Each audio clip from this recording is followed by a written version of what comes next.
राम गुण गाए राम गुण गाए राम गुण गाए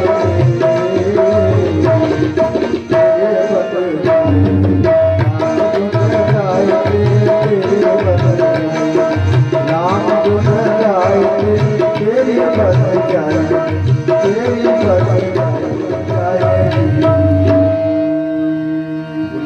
रामचंद्र की सत्य ने सिखाया कि शारीरिक श्रम और वाह आडंबरों से भगवान का सिद्ध नहीं होता। वो तो हृदय स्थल में बैठ करके प्रतिपल मेरे अनंत जन्मों के कर्मों को लिखता है और फल देता भी। ये विश्वास तेरे मन में बैठ जाए बस, फिर एक जगह लेट करके गजब करो। लेकिन नहीं, दुनिया के लोग इसलिए कहते हैं कि मैं तेरी दुकान से वो चीज चाहता हूं जिसकी तेरी दुकान है ही नहीं। भगवान कहता है कि मेरी दुकान पर आकर के जब तुम संसार के सुख मांगोगे तो वो ठीक बात नहीं। मुझसे मुझको मांग, ये श्रेष्ठ भक्ति। और मुझसे तू दुनिया के सुख मांगे, मैं दे भी दूं तो भी तेरा कल्याण नहीं होगा। इसलिए तेरा कल्याण हो जाए, मैंने ये नियम बनाया है। यही एक बार हुआ, सत्राजित ने सूर्य की उपासना की और सूर्य जब प्रसन्न हुए तो उन्हें एक मणि मिली थी। इस मणि का नाम है स्यमंतक मणि। इसका गुण क्या है? 8 भार सोना प्रतिदिन देती, 8 भार सोना। बस बहुत प्रसन्न है और अभिमान भी मन में जा गया कि देखिए मैंने बड़ा कार्य सिद्ध कर लिया। उस मणि को गले में डाल करके महाराज श्री कृष्णचंद्र जी की सभा में पहुंचा। मन में भाव ये है, दिखा दूंगा श्री कृष्ण को कि देखो हमारे पास भी कुछ है, तुम्हें अकेले ऐश्वर्यवान नहीं। ये मूर्ख नहीं समझ रहा कि सूर्य को हम दीपक दिखाने जा रहे हैं कि ये मेरा प्रकाश है, वो तो सूर्य है। पर अभिमानी जब गया तो प्रविष्टो द्वारिकां राजन् तेजसा नोपिलक्षिता। उसके तेज को देख करके सारे सभासद खड़े हो गए। भगवान ने कहा बैठो बैठो, क्यों खड़े हो रहे हो? बोले आप देख नहीं रहे सूर्य भगवान आ गए। बोले नहीं नहीं, सूर्य भगवान नहीं, ये तो सत्राजित है जो मणि डाल करके यहाँ आ रहा है। सब बैठे। सत्राजित का स्वागत किया, भगवान ने बैठाया, वो बैठा। भगवान के मन में एक विषय है कि देखो इसको 8 भार सोना अगर रोज मिलता है तो इसका राज्य छोटा है, इसको जरूरत नहीं, इतनी संपत्ति का सदुपयोग ये नहीं कर सकता। इसलिए मन में उनके एक बात आई। उन्होंने कहा कि ये मणि यदि किसी योग्य राजा को दे दी जाए तो उसका काम बन सकता है। सत्राजित अपने मन में बहुत संकल्पित हो गया कि कृष्ण मेरी मणि लेना चाहती है। उठा, उसने प्रणाम किया और चला भी गया। तो देखिए इसका छोटा भाई जो अनुचित उचित का विचार नहीं कर पाया, अपने गले में ये स्यमंतक मणि पहन करके जंगल में शिकार खेलने गया। भाई जहां जिसकी जरूरत है वो उस जगह पर रखना चाहिए। अच्छे कपड़े पहनकर कोई मिट्टी या गड्ढा खोदने का काम करे और फिर उससे बचाव भी बचा सके तो नहीं बचा सकता, गंदे होंगे कपड़े। अच्छे कपड़े कहाँ पहनने चाहिए? बारात में, अच्छे उत्सव में। और अगर हम अच्छे उत्सव में जाकर खराब कपड़े पहने तो ये विषमता है। जब शिकार खेलने जा रहे हो तो अस्त्र शस्त्रों की जरूरत है, सिमंतक मणि की क्या जरूरत? लेकिन नहीं, पहने चले जा रहे। पहन करके जैसे ही पहुंचे प्रसेनजित, एक सिंह ने इन पर शिकार आक्रमण कर दिया और इनको मार करके खा गया। मणि जामवंत को मिली, जामवंत जी महाराज लेकर के आए कि चलो इससे अपने बच्चे खेलेंगे। उन्होंने अपने पुत्री को ला करके दे दिया, वो खेलने लगी। इधर कुछ समय बाद जब पता चला कि प्रसेनजित जंगल से लौट कर नहीं आया तो सत्यजित ने पता लगाया कि अच्छा ये श्री कृष्ण की चाल है, उसने मेरे भाई को मरवा दिया और सिमंतक मणि ले गए। धीरे धीरे ये बात चली और भगवान श्री कृष्णचंद्र जी के दरबार में पहुंची तो इन्होंने अपने तमाम अनुचरों के साथ जाकर के पता लगाना चाहा। पता चला कि इस जगह पर इस जगह पर प्रसेनजित की हत्या हुई है, किसी ने मारा है। बाद में पता चला सिंह ने मारा। मणि की तरफ भगवान बढ़े, दरवाजे पर, गुफा के दरवाजे पर भगवान ने सबको रोक दिया, तुम रुको। वो गए तो जामवती जी इस मणि से खेल रही थी, पर पुरुष को देख करके वो भयभीत हो गई, चिल्लाई। वैसे ही जामवती जी आ गए, दोनों में युद्ध होने लगा। बिना जानकारी के, बिना किसी विषय के हमें कोई काम नहीं करना चाहिए, लेकिन जामवंत जी इतने उद्वेग में आए, आवेग में आए कि बिना जाने ही भिड़ गए। भगवान श्री कृष्ण से युद्ध हुआ। अंत में जामवंत जी पराजित हुए। तब उन्होंने जाना कि ये तो रामावतार, कृष्णावतार, अनेक अनेक अवतार लेकर के धराधाम पर आते हैं। फिर उन्होंने प्रार्थना की कि हे प्रभु, हमने आपको नहीं पहचाना।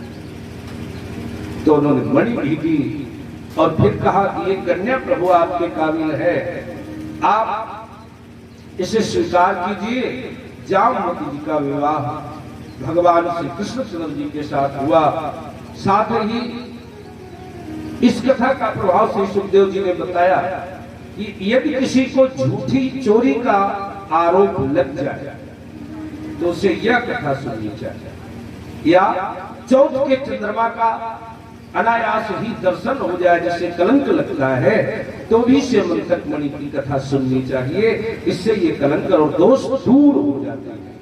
बोले श्री कृष्णचंद्र महाराज की जय। महाराज का सत्यभामा, मित्रवंदा, लक्ष्मण, नग्नजिति इत्यादि इत्यादि 7 और विवाह हुए।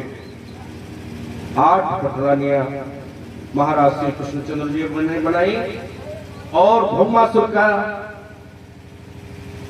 जो खेल उस समय चल रहा था, जो अराजकता चल रही थी, उसने एक संकल्प लिया था कि जब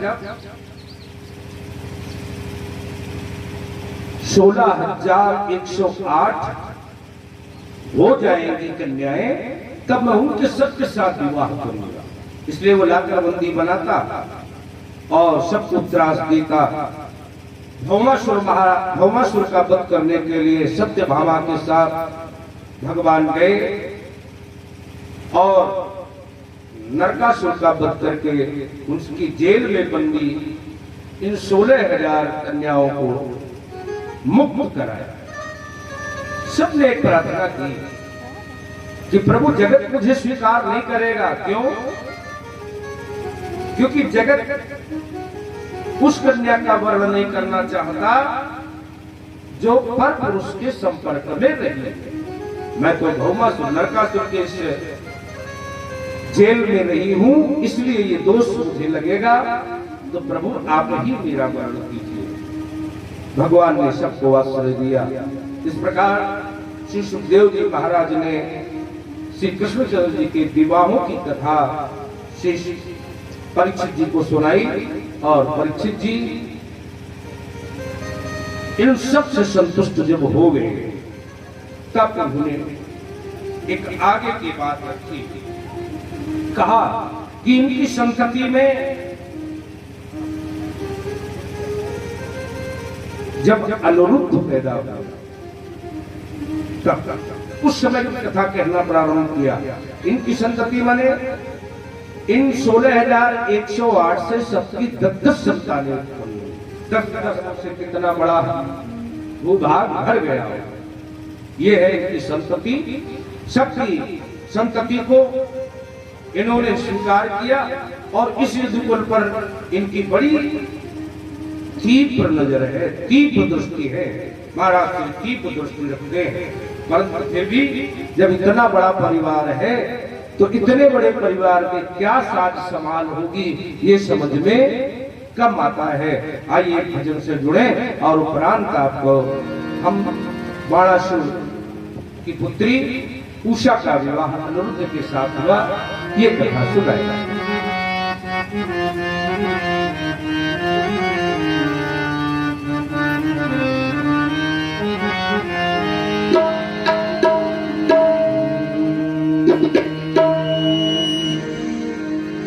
मेरो कान्हा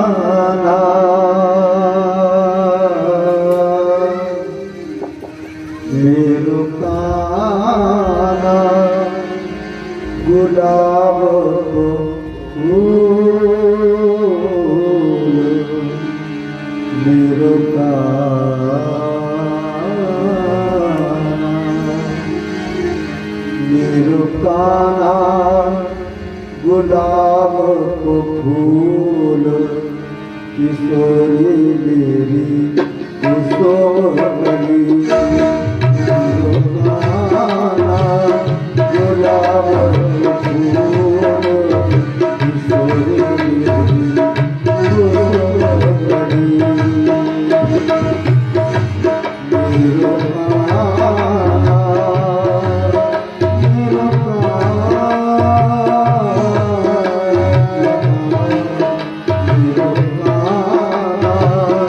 गुलाब को फूल किशोरी मेरी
राधे रस भाग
राधे भावे राधे भावे मिश्री दलिया श्री राधे भावे मिश्री की गली किशोरी मेरी कुसुमवती मेरो कान्हा गुलाब का फूल किशोरी मेरी कुसुमवती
चंद्र महाराज की परीक्षित ने हाथ जोड़कर निवेदन किया,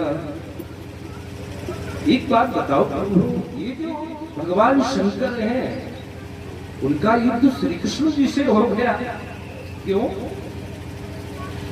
विस्मय होता ही है। एक विषम गतिविधि आ जाए तो विस्मय होता है। पूछने लगे महाराज जी क्यों युद्ध हुआ? सुखदेव जी के मन में आया कि राजा है, युद्ध पर ज्यादा ध्यान देता है? इतनी भक्ति की कथाएं, इतना दर्शन, इतना ज्ञान मैंने इसको सिखाया, लेकिन युद्ध पर बुद्धि अभी भी ठहरी है। बताया बाणासुर ने अपने 1000 हाथों से मृदंग बजा करके भगवान शिव को तांडव नृत्य कराकर संतुष्ट कर दिया।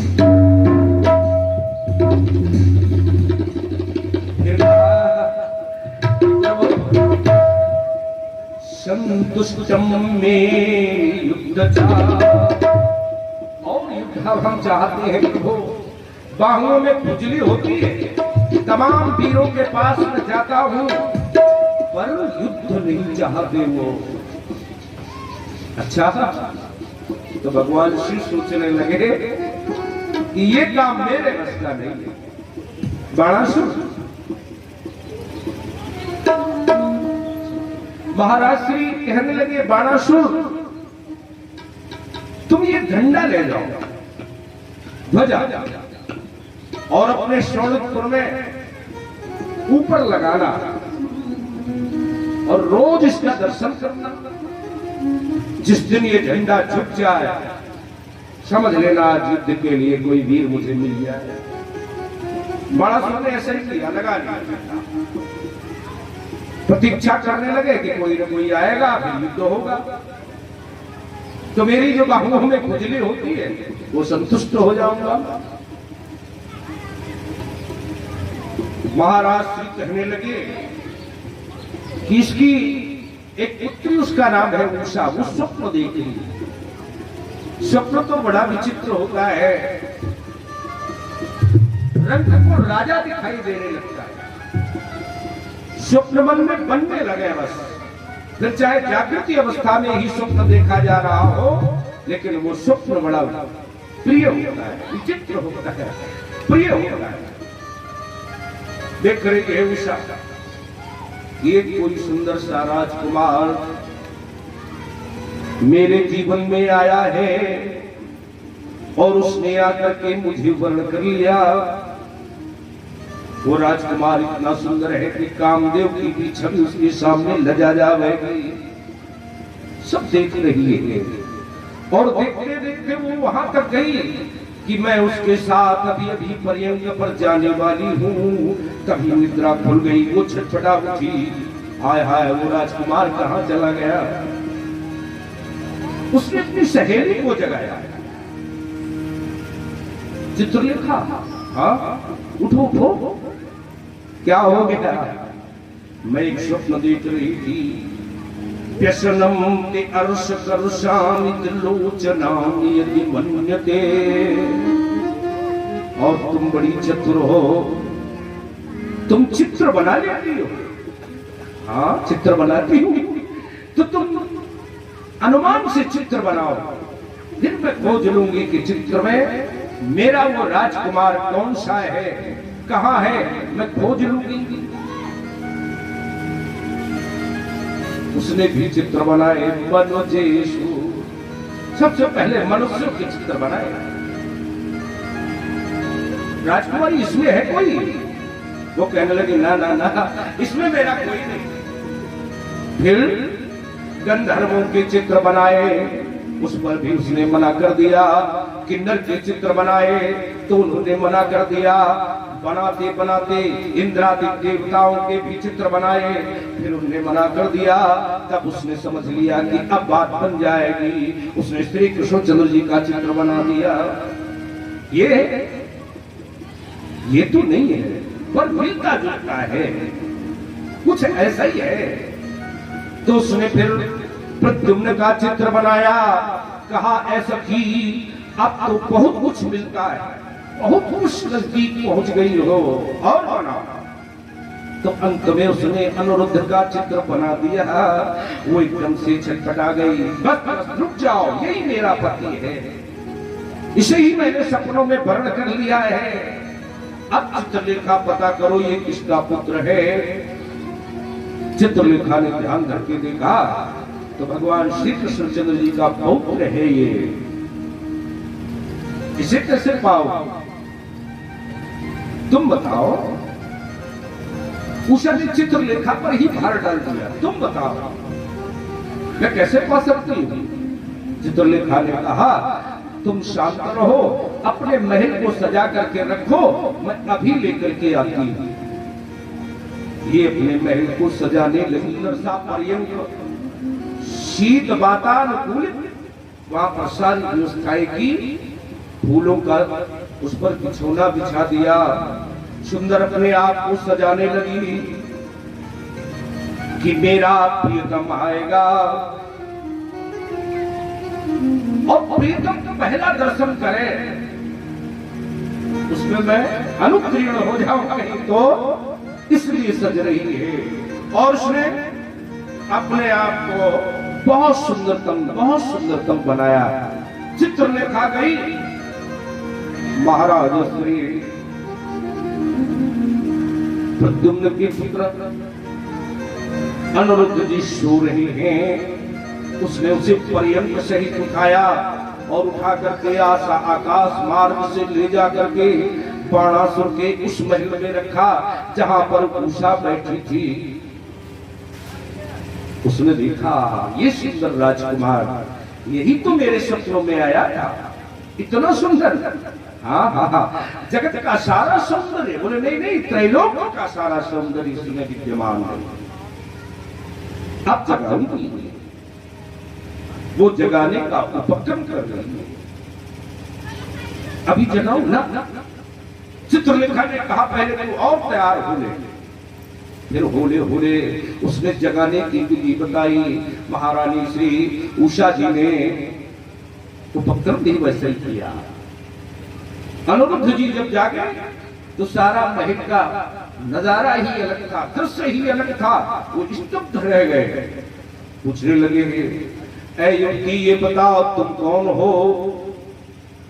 वो प्रणत है, हाथ जोड़ करके नीचे मुख कर ले रहा, बताती हूँ मैं।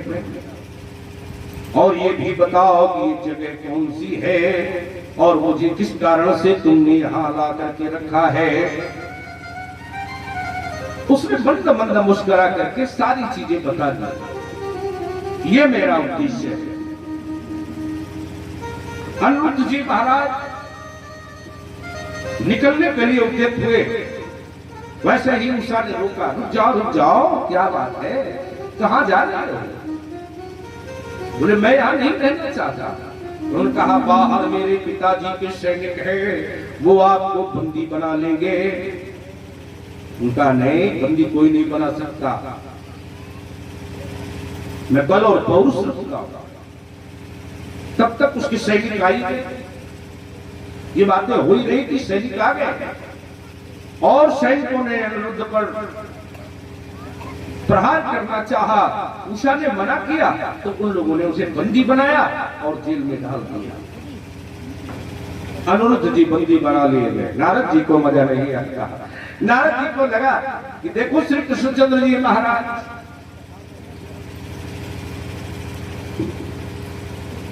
इनको अपनी ही संतति का पता नहीं। 7 दिवस बीत गए। आए नारद जी का भगवान श्री कृष्णचंद्र जी ने स्वागत किया और मन ही मन इनके संकल्प की बात भी जान ली। क्या कहने आए हैं नारद जी। बोले प्रभु अब तो हद हो गई। क्या हद हो गई। बोले इतने विवाह करने की क्या जरूरत थी। नहीं मेरी जरूरत नहीं थी। मैं अपनी जरूरत के लिए किसी को अपने पास नहीं रखता, ये तो मैं इनकी जरूरत के लिए। इसीलिए सुखदेव जी ने पहले ही समझा दिया कि ये समंजसा रति की रूपिया है, समंजसा रति के इनके प्रिय है। मैं हमारी जरूरत नहीं, फिर किसकी जरूरत है ये। बोले इन सबकी जरूरत है तो पता तो कर लिया करो महाराज जी की पूरे आपके पुत्र पौत्रादिक हैं कि नहीं। क्या हो गया तो बताया कि आपका एक पुत्र अनिरुद्ध बाणासुर की कैद में बंदी है, आप उसे जाकर के छुड़ा लीजिए। अच्छा, तो भगवान शंकर से प्रतिपाद्य संरक्षित बाणासुर को संतुष्ट करने के लिए भगवान श्री कृष्ण ने पूरा मन बना लिया, पूरी सेना तैयार की और पूरी सेना तैयार करके शोणित आए। बाणासुर ने जब जाना श्री कृष्णचंद्र जी युद्ध के लिए आए, क्योंकि उनका पौत्र मैंने मंत्री बनाया है, तो भगवान शंकर से आराधना की कि हे प्रभु, आपकी बड़ी कृपा, आज मेरा झंडा झुक भी गया और मुझसे युद्ध करने वाला मुझे मिल भी गया। अब आप आकर के देखो। उन्होंने देखे नहीं, ये तो मेरा अनिवार्य बन गया है कि मैं तेरी रक्षा करूं, अनिवार्य बन गया। बस महाराज श्री कहते हैं सुखदेव जी कि ऐ राजन परीक्षित, ध्यान दे करके सुनो, युद्ध कोई साधारण युद्ध नहीं होगा। एक तरफ प्रलयंकर भगवान शिव और एक तरफ आदिदेव भगवान श्री कृष्णचंद्र जी महाराज, दोनों के बीच भयंकर युद्ध, और यहाँ पर माया से विस्तृत युद्ध होने वाला है। अनेक रूप यहाँ पर बदलने वाले हैं। ऐसे स्वरूप को जान करके तुम विस्मित रह जाओ। महाराज जी ने बताया कि पृथक विधान प्रायंकम